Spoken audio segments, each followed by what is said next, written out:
जी हाँ दोस्तों, बहुत बहुत स्वागत है आपका डाउट क्लासेस में। तो दोस्तों, बहुत ही इम्पॉर्टेंट वीडियो है ये। हम डिस्कस कर रहे हैं यूपीपीसीएल जूनियर इंजीनियर का 23 अगस्त 2015 का मॉर्निंग शिफ्ट का क्वेश्चन पेपर। तो काफ़ी इम्पॉर्टेंट वीडियो होने वाला है ये। तो फ्रेंड हमारे साथ बने रहिए और इस सेशन को पूरा देखिए। तो फ्रेंड यहाँ पे आप देख पा रहे होंगे 23 अगस्त 2015 का ये आपका क्वेश्चन पेपर है, जिसके कुछ हम ऐसे कॉन्सेप्ट के क्वेश्चन डिस्कस करेंगे जो यूपीपीसीएल जनरली उन कॉन्सेप्ट पे क्वेश्चन पूछ लेता है। इससे पहले भी हम 4 वीडियो लेकर आए हैं। अगर आपने वो वीडियो नहीं देखे हैं तो वो उनका लिंक आपको वीडियो के डिस्क्रिप्शन में मिल जाएगा। तो फ्रेंड चलिए स्टार्ट करते हैं अपना सेशन। देखते हैं अपना पहला question.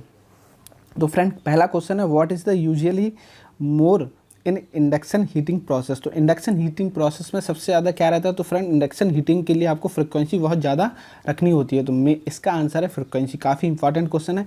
Induction heating, dielectric heating दोनों से क्वेश्चन जनरली पूछ लिया जाता है। तो इंडक्शन हीटिंग और डाइलेक्ट्रिक हीटिंग के बारे में आपको पता होना चाहिए। इंडक्शन हीटिंग जो रहती है वो मेटल के लिए यूज की जाती है, और डाइलेक्ट्रिक हीटिंग जो रहती है वो आपकी विद्युत के कुचालक मटेरियल के लिए यूज की जाती है। चलिए देखते हैं नेक्स्ट क्वेश्चन। नेक्स्ट क्वेश्चन है आपका, for what speed of alternator for what speed of alternator are the cylindrical pole type rotor use. तो सिलेंड्रिकल पोल टाइप रोटर आपका किस स्पीड पर यूज किया जाता है? जनरली सिलेंड्रिकल टाइप रोटर जो आपका यूज होता है वो होता है आपका थर्मल पावर प्लांट में। थर्मल पावर प्लांट में सिलेंड्रिकल रोटर यूज होता है, और जिसकी स्पीड बहुत ज़्यादा होती है, यानी 1500 से लेके 3000 आरपीएम तक स्पीड होती है। काफ़ी इंपॉर्टेंट क्वेश्चन है फ्रेंड। जनरली रोटर और सिलेंड्रिकल रोटर अल्टरनेटर, इनसे भी एक क्वेश्चन पूछ लिया जाता है। चलिए देखते हैं next question. Next question on increasing load बढ़ाने पर क्या होगा? The speed of synchronous motor. अगर लोड बढ़ा दिया जाए तो सिंक्रोनस मोटर की स्पीड पर क्या इफेक्ट पड़ेगा? तो आपको जैसे पता है, सिंक्रोनस मोटर नाम से ही आपको पता है, सिंक्रोनस मोटर की जो स्पीड रहती है वो हमेशा कांस्टेंट रहती है, क्योंकि ये सिंक्रोनस स्पीड पर चलती है। तो ये रिमेन कांस्टेंट। बहुत ही इंपॉर्टेंट क्वेश्चन है। इस टाइप के क्वेश्चन जनरली पूछ लिए जाते हैं। What does the following picture depict. तो इनमें से कौन, ये पिक्चर जो है वो आपकी क्या डिपिक्ट कर रही है? यहाँ पे आप देख पा रहे हो, ये कंडक्शन बैंड है, ये वैलेंस बैंड है, और बीच में जो रहता है उसको हम बोलते हैं एनर्जी गैप या फॉरवर्ड एनर्जी गैप। अगर ये एनर्जी गैप आपका 1 वोल्ट से ज़्यादा रहता है तो मटेरियल क्या रहता है? आपका इंसुलेटर रहता है। तो ये एनर्जी गैप यहाँ पे कितना है फ्रेंड? 6 वोल्ट है। 1 वोल्ट से ज़्यादा है तो ये क्या है? आपका इंसुलेटर है, मतलब विद्युत का कुचालक है जिसमें करंट प्रवाह नहीं होगा। अगर ये एनर्जी गैप 1 के आसपास है, 1 ईवी के आसपास है, माफ़ कीजिए, यहाँ ईवी था, तो 1 ईवी के आसपास है, तो ये विद्युत का सेमीकंडक्टर होता है, यानी अर्धचालक होता है। अगर ये वैलेंस बैंड और कंडक्शन बैंड आपस में ओवरलैप करते हैं, मान लीजिए ये आपका कंडक्शन बैंड है और यहाँ आपका वैलेंस बैंड है, ओवरलैप करते हैं, तब ये विद्युत का चालक होता है। चलिए देखते हैं अपना next question. Generally conductor, semiconductor और इंसुलेटर से एक क्वेश्चन पूछ लिया जाता है। देखते हैं नेक्स्ट क्वेश्चन। नेक्स्ट क्वेश्चन है फ्रेंड, आपको स्ट्रे लॉसेस दिया हुआ है, फ्रिक्शन लॉसेस दिया हुआ है, मैकेनिकल लॉसेस दिया हुआ है, आयरन लॉसेस दिया हुआ है, कॉपर लॉस दिया है। What is the static loss. तो स्टैटिक लॉस बताना है आपको डीसी मोटर में। तो डीसी मोटर में जो आपके स्टैटिक लॉस होते हैं वो होते हैं आपके mechanical loss plus frictional loss plus iron loss. तो यहाँ iron loss plus frictional loss plus mechanical loss, तो ये हो जाएगा 300 प्लस 110 प्लस 20, तो आपका आ जाएगा 430। तो 430 होता है आपका सही answer. Copper loss friend variable loss होते हैं, स्ट्रे लॉस भी आपके वेरिएबल लॉस होते हैं। चलिए देखते हैं नेक्स्ट क्वेश्चन। तो नेक्स्ट क्वेश्चन है, which of the following motor does not have variable speed. इनमें से कौन सी मोटर है जिसमें जो वेरिएबल स्पीड नहीं रखती है? तो DC shunt motor. DC shunt motor generally क्या रहती है? कांस्टेंट स्पीड मोटर रहती है। तो डीसी शंट मोटर आपका बहुत ही इंपॉर्टेंट क्वेश्चन है फ्रेंड। इस टाइप के क्वेश्चन जनरली पूछ लिए जाते हैं। अगला क्वेश्चन है, synchronous speed of A motor. Synchronous speed आपको दी हो 480, वैन सप्लाई फ्रिक्वेंसी आपको दी हो 60, what will be the number of poles. तो इसका फॉर्मूला होता है n = होता है 120 P upon 120 F upon P। तो ये आपका फॉर्मूला होता है F अपॉन P, माफ़ कीजिए फ्रेंड। तो n = 120 F अपॉन P। तो n आपको दिया है 480 और 120, फ्रिक्वेंसी आपको दी हो 60 और नंबर ऑफ पोल आपको बताने हैं। तो P को आप इधर ले जाइए, तो यहाँ पे हो जाएगा।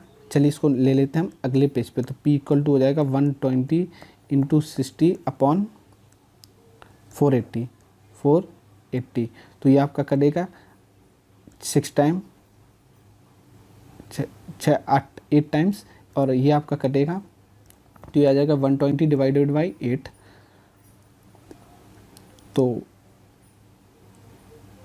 8 से इसको काट देंगे 330 और ये 2, तो ये P इक्वल टू आ जाएगा 15 है। तो P इक्वल टू आ गया आपका 15 पोल। तो देखिए फ्रेंड 15 पोल आ गया। बस कुछ नहीं करना है आपको, 120F/P रख देना है। चलिए देखते हैं नेक्स्ट क्वेश्चन। इस फॉर्मूले पे भी जनरली फ्रेंड एक क्वेश्चन आपका आ ही जाता है, तो इस पर आपको गलती नहीं करनी है, एक्यूरेट रहना है एकदम। What is the rotor shaft? Rotor shaft of induction motor generally made of.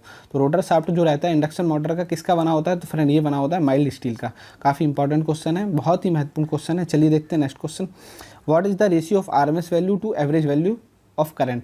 RMS to average जो होता है आपका जनरली कहलाता है form factor. Form factor equal to होता है RMS टू एवरेज। तो form factor, maximum value, phase factor, इन पे क्वेश्चन जनरली पूछ लिया जाता है। फॉर्म फैक्टर, तो पीक फैक्टर क्या होता है आपका? तो आपको ये बिल्कुल याद रहनी चाहिए, RMS टू एवरेज। तो बहुत ही इंपॉर्टेंट महत्वपूर्ण क्वेश्चन। चलिए देखते हैं next question. Which of the following control the speed of turbine? इनमें से क्या आपका टरबाइन की स्पीड को कंट्रोल करता है? तो बहुत ही महत्वपूर्ण क्वेश्चन है फ्रेंड। थर्मल पावर प्लांट में गवर्नर होता है जो टरबाइन की स्पीड को कंट्रोल करता है, जो टरबाइन की स्पीड को एक निश्चित वैल्यू से ऊपर नहीं जाने देता है। अगर निश्चित वैल्यू से ऊपर जाएगी तो टरबाइन उखड़ के बाहर फेंक जाएगी। चलिए देखते हैं अपना नेक्स्ट क्वेश्चन। नेक्स्ट क्वेश्चन आपका device use in moving iron type instrument. तो इनमें से कौन सी जो मतलब क्या है जो मूविंग आयरन में यूज़ किया जाता है? तो मूविंग आयरन में आपको याद होगा जो डिफ्लेक्शन होता है वो करंट के होल स्क्वायर के इक्वल टू होता है। इसीलिए जो इसका स्केल रहता है, वो ग्राफ रहता है, वो नॉन लीनियर रहता है। तो नॉन लीनियर स्केल जो होता है आपका मूविंग आयरन इंस्ट्रूमेंट में रहता है। अगर हम बात करें PMC इंस्ट्रूमेंट में, तो PMC इंस्ट्रूमेंट में जो आपका डिफ्लेक्शन होता है वो I के प्रोपोर्शनल होता है, इसलिए उसका जो ग्राफ रहता है वो लीनियर रहता है। काफ़ी महत्वपूर्ण क्वेश्चन है। देखते हैं नेक्स्ट क्वेश्चन। नेक्स्ट क्वेश्चन है which of the following motor used in A vacuum cleaner? तो वैक्यूम क्लीनर में कौन सी मोटर यूज़ की जाती है? तो रिपल्सन मोटर आपके वैक्यूम क्लीनर में यूज की जाती है। चलिए देखते हैं नेक्स्ट क्वेश्चन। नेक्स्ट क्वेश्चन है the resistance of a conductor of increasing its length 3 time. अगर किसी कंडक्टर की लेंथ 3 टाइम बढ़ा दो तो आपका रेजिस्टेंस कितना हो जाएगा? तो मान लीजिए R इक्वल टू होता है ρL/A। तो R सीधा सीधा प्रोपोर्शनल होता है आपका L के। तो अगर आप लेंथ 3 गुनी बढ़ा रहे हैं, यहाँ पे एरिया की बात नहीं की गई है, तो आपका रेजिस्टेंस भी आपका 3 टाइम्स बढ़ जाएगा। बहुत ही महत्वपूर्ण क्वेश्चन है फ्रेंड। चलिए देखते हैं अपना अगला क्वेश्चन। अगला क्वेश्चन है आपका DC जनरेटर इज रेटेड इन। तो DC जनरेटर की रेटिंग जो रहती है वो किस में दी जाती है? तो DC जनरेटर की जो रेटिंग रहती है वो जनरली फ्रेंड आपकी किलोवाट में दी जाती है। तो बहुत ही महत्वपूर्ण क्वेश्चन है। इस टाइप के क्वेश्चन आपके रेटिंग पे क्वेश्चन आपके जनरली पूछ लिए जाते हैं कि आपकी सेल की रेटिंग किस में दी जाती है, जनरेटर की रेटिंग किस में दी जाती है, मोटर की रेटिंग किस में दी जाती है। तो ये बहुत ही महत्वपूर्ण क्वेश्चन है। मोटर की अगर रेटिंग की बात करें हम तो हॉर्स पावर में दी जाती है। चलिए देखते हैं अपना नेक्स्ट क्वेश्चन। तो नेक्स्ट क्वेश्चन है आपका which of the following is used in A Searchlight and cinema project. तो सिनेमा प्रोजेक्ट में आपकी क्या यूज किया जाता है? तो आर्क लैंप आपका सिनेमा प्रोजेक्ट में यूज किया जाता है। बहुत ही महत्वपूर्ण क्वेश्चन है, काफ़ी टाइम रिपीट हुआ है ये क्वेश्चन। तो फ्रेंड इस टाइप के क्वेश्चन जो रिपीट होते हैं या जिस कॉन्सेप्ट के से जिन कॉन्सेप्ट से आपके लगातार क्वेश्चन पूछे जा रहे हैं उनको आपको गलत नहीं करना है। जैसे RMS टू एवरेज आपका फॉर्म फैक्टर, इस तरह के क्वेश्चन आपके पूछे जाते हैं। Load factor, diversity factor, demand factor, इन पे आपके प्लांट फैक्टर, रिजर्व कैपेसिटी, इन पे आपके क्वेश्चन पूछे जाते हैं। तो ये आपको गलत नहीं करना है। चलिए देखते हैं अपना next question. The resistance offered by A diode in forward bias condition. तो फॉरवर्ड वाइस कंडीशन में अगर कोई डायोड है आपका तो रेजिस्टेंस जो होता है वो बिल्कुल लो होता है।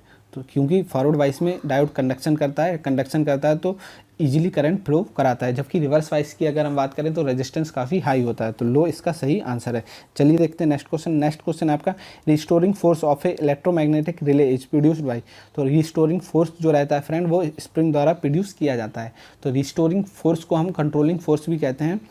तो रिस्टोरिंग फोर्स जो रहता है आपका स्प्रिंग द्वारा प्रोड्यूस किया जाता है। बहुत ही अच्छा क्वेश्चन था। देखते हैं अगला question. Which of the following is used in punching machine. Punching machine में आपका क्या यूज किया जाता है? तो DC differential motor punching machine में आपकी यूज की जाती है। काफ़ी इंपॉर्टेंट क्वेश्चन है। चलिए आगे बढ़ते हैं। What is the inverse of reactance. तो रिएक्टेंस का आपका इन्वर्स क्या होता है फ्रेंड? ससेप्टेंस। तो रिएक्टेंस का आपका इन्वर्स होगा ससेप्टेंस। तो बहुत ही महत्वपूर्ण क्वेश्चन है। ये भी जनरली पूछ लिया जाता है। रेजिस्टेंस का अपोजिट क्या होगा? तो ये सब क्वेश्चन आपके पूछते रहता है। कंडक्टेंस का अपोजिट क्या होगा? तो चलिए देखते हैं next question. Pelton wheel turbine जो है आपकी वो हाई हेड के लिए यूज़ की जाती है। बहुत ही महत्वपूर्ण क्वेश्चन है। ये क्वेश्चन जनरली पूछ लिया जाता है। पेल्टन टरबाइन जो होती है वो हाई हेड के लिए, और कार्पन जो टरबाइन होती है वो लो हेड के लिए। तो ये 2 क्वेश्चन काफ़ी महत्वपूर्ण क्वेश्चन है। चलिए देखते हैं next question. Moving coil instrument is a type of, तो मूविंग कॉइल इंस्ट्रूमेंट जो होता है वो आपका इंडिकेटिंग टाइप इंस्ट्रूमेंट होता है। तो इंडिकेटिंग टाइप इंस्ट्रूमेंट आपके फ्रेंड क्या होते हैं, इंडिकेटिंग टाइप इंस्ट्रूमेंट जो होते हैं वो आपके होते हैं जो करंट की वैल्यू या इंस्टेंटेनियस वैल्यू शो करते हैं। जैसे आपका बाइक का रीडिंग, जो बाइक का मीटर होता है वो आपकी करंट की स्पीड शो करता है, तो वो एक इंडिकेटिंग टाइप इंस्ट्रूमेंट है। इसी के टाइप के इंस्ट्रूमेंट जो इंस्टेंटेनियस वैल्यू शो करते हैं वो होते हैं आपके इंडिकेटिंग टाइप इंस्ट्रूमेंट।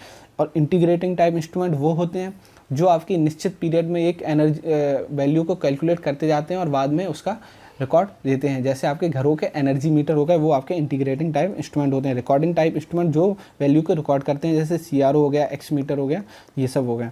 तो बहुत ही इंपॉर्टेंट क्वेश्चन था। चलिए देखते हैं next question. Which of the following is correct regarding series winding. तो सीरीज वाइंडिंग के रिगार्डिंग में क्या करेक्ट है इन केस ऑफ मोटर। तो सीरीज वाइंडिंग जो होती है फ्रेंड, थिक वायर और लेस टर्न होता है। बहुत ही थिक वायर रहता है और नंबर ऑफ टर्न क्या रहते हैं, कम रहते हैं। नंबर ऑफ टर्न ज़्यादा कम रहेंगे लेकिन वायर क्या रहेगा, थिक रहेगा आपका। और पैरेलल वाइंडिंग में जस्ट इसका अपोजिट रहता है। शंट वाइंडिंग जो रहती है आपकी, जस्ट इसका अपोजिट थिन वायर रहता है और हाई टर्न रहते हैं। अगर शंट वाइंडिंग की बात करें तो थिन वायर और हाई टर्न। तो चलिए देखते हैं अपना नेक्स्ट क्वेश्चन। ये क्वेश्चन भी जनरली पूछ लिया जाता है, तो इस टाइप के क्वेश्चन आपको गलत नहीं करने। नेक्स्ट क्वेश्चन है, if the load is reduce to half. अगर लोड आपका बढ़ा दिया है in a transformer, then copper loss क्या होगा। तो देखिए जो कॉपर लॉस होते हैं ट्रांसफार्मर में वो होते हैं आपके एक्स स्क्वायर कॉपर। तो अगर लोड को हाफ कर दिया, एक्स की वैल्यू हाफ, यानी लोड को अगर हाफ कर दिया जाए तो 1/2 का होल स्क्वायर इंटू कॉपर। तो जो कॉपर लॉस न्यू निकल कर आएंगे वो 1/4 हो जाएंगे ओल्ड कॉपर के, तो बिकम 1/4। तो इस पे भी एक क्वेश्चन पूछ लिया जाता है। यहाँ तो आपको सीधा सीधा वैल्यू दिया हुआ है, यानी कि 1/4 पूछा गया है। लेकिन अगर आपको वैल्यू दे देगा कि मान लीजिए अगर ट्रांसफार्मर के कॉपर लॉस 2000 वाट हैं, तो लोड को आधा करने पर ट्रांसफार्मर लॉस कितने हो जाएंगे, या लोड को आधा करने पर कॉपर लॉस कितने हो जाएंगे, तो लोड को आधा करने पर कितने हो जाएंगे, 500 वाट। तो इस टाइप का न्यूमेरिकल भी आपको आ जाता है, तो ये आपको गलती नहीं करनी है। चलिए देखते हैं नेक्स्ट क्वेश्चन। नेक्स्ट क्वेश्चन है, in a moving coil galvanometer. Moving coil galvanometer में क्या रहता है friend, deflection torque equal to आपका रहता है कंट्रोलिंग टॉर्क। और ये भी क्वेश्चन पूछ लिया जाता है, कंट्रोलिंग टॉर्क को ही आपका रिस्टोरिंग टॉर्क भी बोला जाता है। तो deflection torque equal to restoring torque रहेगा, तब आपका मीटर बैलेंस की कंडीशन में रहेगा। चलिए देखते हैं अपना नेक्स्ट क्वेश्चन। नेक्स्ट क्वेश्चन है, what are container of cell made of. तो जो सेल होते हैं उसके कंटेनर आपके बने होते हैं जिंक के। काफ़ी महत्वपूर्ण क्वेश्चन है। चलिए देखते हैं अपना इस सेशन का लास्ट सेशन। तो सोलर सेल होता है जो आपका फोटो वोल्टाइक डिवाइस होता है। फोटो वोल्टाइक डिवाइस यानी कि सोलर सेल में आपको अगर हम लाइट डालेंगे तो उसमें हमारे इलेक्ट्रॉन जनरेट होंगे। तो काफ़ी इंपॉर्टेंट क्वेश्चन था फ्रेंड, काफ़ी इंपॉर्टेंट सेशन था।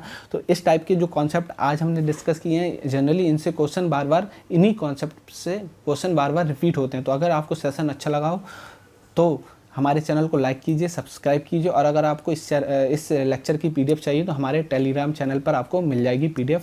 और टेलीग्राम चैनल का लिंक आपको वीडियो के डिस्क्रिप्शन में मिल जाएगा। जुड़ने के लिए वहाँ क्लिक करें। तो फ्रेंड लाइक करना ना भूलें और शेयर करना ना भूलें। बहुत बहुत धन्यवाद। Thank you.